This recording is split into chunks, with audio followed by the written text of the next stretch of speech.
ಕಂಸಚಾನೂರಮರ್ದನಂ ದೇವಕೀ ಪರಮಾನಂದಂ ಕೃಷ್ಣ ಮುಂದೆ ಜಗದ್ಗುರು. ಹರೇ ಕೃಷ್ಣ ಕೃಷ್ಣ ಕೃಷ್ಣ ಹರೆ ಹರೆ, ಹರೆ ರಾಮ ರಾಮ ರಾಮ ಹರೆ ಹರೆ.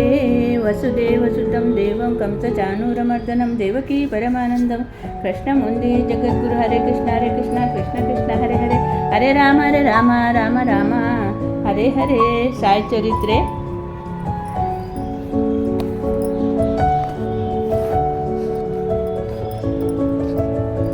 ಸಾಯಿ ಚರಿತ್ರೆ 22ನೆಯ ಅಧ್ಯಾಯ. ಸರ್ಪದಿಂದ ರಕ್ಷಣೆ. ಬಾಲಸಾಹೇಬ ಮಿರಿಕರ, ಬಾಪು ಸಾಹೇಬ ಬೂಟಿ, ಅಮೀರ ಸಕ್ಕರ ಹೇಮಾಡ ಪಂತ ಸರ್ಪ ಹತ್ಯೆ ಬಗ್ಗೆ ಬಾಬಾ ಅವರ ಅಭಿಪ್ರಾಯ. ಬಾಬಾ ಅವರನ್ನು ಧ್ಯಾನಿಸುವುದು ಹೇಗೆ ಪ್ರಕೃತಿಯ ಮರ್ಮವಾಗಲಿ ಪರಮಾತ್ಮನ ರೂಪವನ್ನಾಗಲಿ ಯಾರಿಂದಲೂ ಅಲಿಯುವುದಕ್ಕೆ ಸಾಧ್ಯವಿಲ್ಲ. ದೇವತೆಗಳಿಗೆ ಸಾಧ್ಯವಿಲ್ಲ. ವೇದಗಳಿಗಾಗಲಿ ಸಾಹಸ ನಾಳೆಗಳುಳ್ಳ ಆದಿಶೇಷನಿಗೆ ಅದು ಸಾಧ್ಯವಿಲ್ಲ. ಪರಮಾತ್ಮನ ಪಾದವೇ ಸುಖದ ಸಾಧನವೆಂದಿರುವಾಗ ಭಕ್ತರಿಗೆ ಪರಮಾತ್ಮನ ರೂಪ ಗೋಚರವಾಗುವುದು.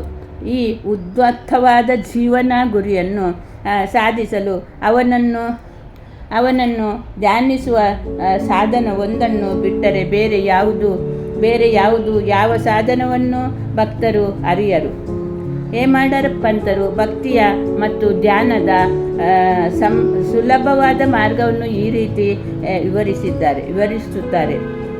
ಕೃಷ್ಣ ಪಕ್ಷದ ಚಂದ್ರನಂತೆ ದಿನೇ ಕ್ಷೀಣಿಸುವ ಒಂದು ದಿನ ಕಣ್ಮರೆಯಾಗುವ ಆ ದಿನವೇ ಅಮಾವಾಸ್ಯೆ. ನಂತರ ಶುಕ್ಲ ಪಕ್ಷ ಆರಂಭವಾಗಿ ಚಂದ್ರನು ಪ್ರಕಾಶಿಸುತ್ತಿರುವುದನ್ನು ತೊಡಗುತ್ತಾನೆ.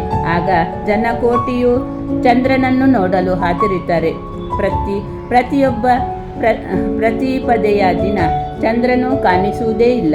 ಮರುದಿನ ಸ್ವಲ್ಪ ಕಾಣುತ್ತಾನೆ. ವೃಕ್ಷದ ಎಲೆಗಳ ಸಂಧಿಯಲ್ಲಿ ಕಾತುರರಾಗಿ ನಾವು ನೋಡುತ್ತಿದ್ದರೆ ಆ ಚಂದ್ರನ ಸೊಬಗು ಬೇರೆ. ಇದನ್ನೇ ಆಧಾರವಾಗಿಟ್ಟುಕೊಂಡು ಈಗ ಬಾಬರವರ ದಿವ್ಯ ತೇಜ ಪ್ರತಿಭೆಯನ್ನು ಅವಲೋಕಿಸೋಣ.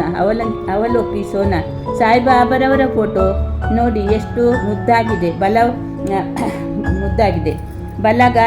ಬಲಗಾಲನ್ನು ಎಡಗಾಲಿನ ಮಂಡಿಯ ಮೇಲೆ ಹಾಕಿಕೊಂಡು ಎಡಗೈ ಬೆರಳುಗಳನ್ನು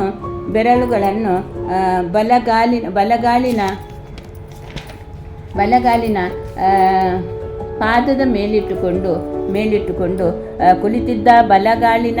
ಬಲಗಾಲಿನ ಹೆಬ್ಬಟ್ಟಿನ ಮೇಲೆ ಎಡಗೈ ತೋರು ಬೆರಳು ಮತ್ತು ಮಧ್ಯದ ಬೆರಳುಗಳನ್ನು ಇಟ್ಟುಕೊಂಡಿದ್ದಾರೆ. ಈ ಸ್ಥಿತಿಯಲ್ಲಿ ಕುಳಿತಿರುವ ಬಾಬಾ, ನೀವು ನನ್ನ ಪ್ರತಿಭೆಯನ್ನು ಕಾಣಬಯಸಿದರೆ ಅಹಂಕಾರ ಮತ್ತು ಮಮಕಾರ ತ್ಯಜಿಸಿರಿ.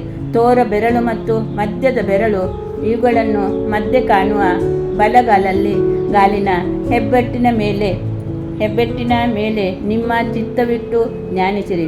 ಆಗ ನಿಮಗೆ ಪ್ರತಿಭೆಯ ಅರಿವಾಗುತ್ತದೆ ಎಂದು ಹೇಳುತ್ತಿರುವಂತೆ ಅನ್ನೋಟದ ವೈಖರಿ ಇದೇ ಭಕ್ತಿ ಮಾರ್ಗದ ಸುಲಭದ ಸಾಧನೆ.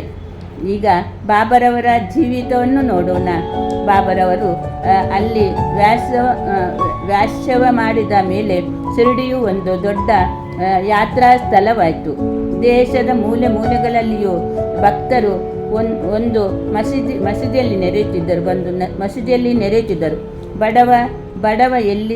ಬಡವ ಬಲಿದರೆಂಬ ಭೇದವೂ ಇರಲಿಲ್ಲ. ಬಾಬರವರ ಅಪರಿಮಿತ ಸತವಾದ ಪ್ರೀತಿ, ಅವರ ಅತ್ಯಾಶ್ಚರ್ಯಕರವಾದ ಜ್ಞಾನ ಸಂಪತ್ತು, ಅಂತರಾತ್ಮಿತ್ವ ಇವುಗಳನ್ನು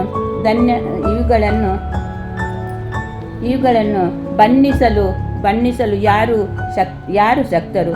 ಇವೆಲ್ಲ ಅನುಭವ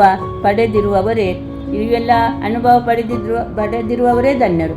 ಕೆಲವು ಸಾರಿ ಬಾಬರವರು ಮೌನವನ್ನು ಧರಿಸಿ ಪರಬ್ರಹ್ಮನನ್ನು ಆರಾಧಿಸುತ್ತಿರುವರು. ಕೆಲವು ಸಾರಿ ಜಗತ್ತತ್ವಸೆಯಲ್ಲಿ ಭಕ್ತರೊಡನೆ ಕಲೆಯುತ್ತಿರುವರು.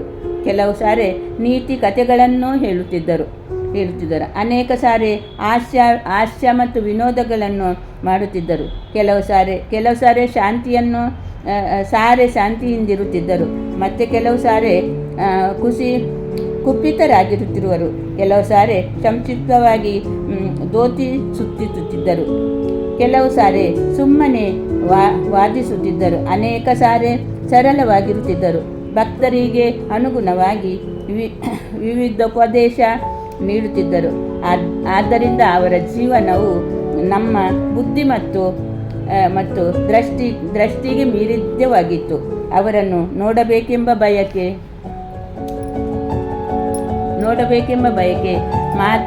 ಮಾತನಾಡಿಸಬೇಕೆಂಬ ಬಯಕೆ, ಇವುಗಳನ್ನು ತೃಪ್ತಿಯೂ ಇಲ್ಲದೆ ಆದರೂ ಭಕ್ತರು ಪರಮಾತ್ಮ ಭರಿತರಾಗಿರುವ ಮಳೆಯ ಹನಿಗಳು ಎನಿಸಬಹುದು. ಗಾಳಿಯನ್ನು ಪರಮಾನಂದಭರಿತವಾಗಿರುವ ಮಳೆಯ ಹನಿಯನ್ನು ಎನಿಸಬಹುದು. ಗಾಳಿಯನ್ನು ಚರ್ಮದ ಚೀಲದಲ್ಲಿ ಕಟ್ಟಬಹುದು. ಆದರೆ ಬಾಬರವರ ಲೀಲೆಗಳು ಅಳತೆ ಮಾಡಲು ಸಾಧ್ಯವಿಲ್ಲ. ಸಾಯಿಬಾಬಾ ಭಕ್ತರ ವಿಪತ್ತುಗಳನ್ನು ಹೇಗೆ ನಿರೀಕ್ಷಿಸುತ್ತಿದ್ದರು ಮತ್ತು ಅವುಗಳನ್ನು ಅವರು ಹೇಗೆ ಪಾರು ಮಾಡುತ್ತಿದ್ದರು ಎಂಬುದನ್ನು ವಿಚಾರವನ್ನು ಈಗ ಪರೀಕ್ಷಿಸೋಣ. ಬಾಲಸಾಹೇಬ ಅಮೆರಿಕ ಸರಕಾರ